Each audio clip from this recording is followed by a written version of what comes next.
the scams that we're talking about here are things that most of the time originate outside the United States, and technology has allowed it to appear like it's, a 316 area code, or in Canada, or in the next state.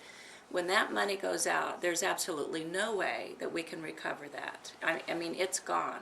And so we can get calls, but the point of it is that despite, even if Mr. Bennett had a bigger bank account to hire more attorneys, we couldn't recover that kind of money.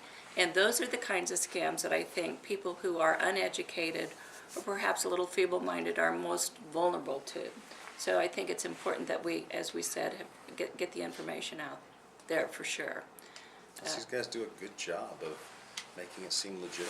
And if you're somebody who's just came from a time when people didn't scam one another, you could to make contracts on a handshake, and you came from a different era when you could trust somebody's word. Somebody calls you on the phone out of the blue and says, we want you to do something that seemed legitimate.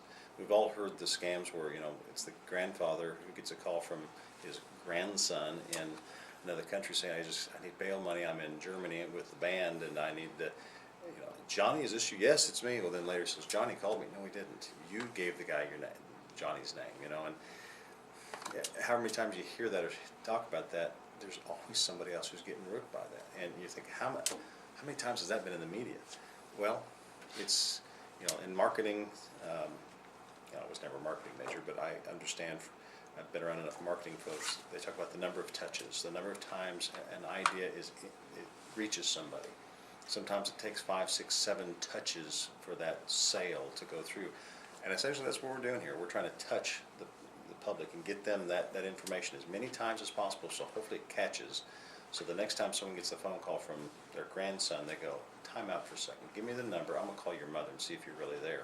And she says, he's sitting right next to me here in Derby, he's not in Austria.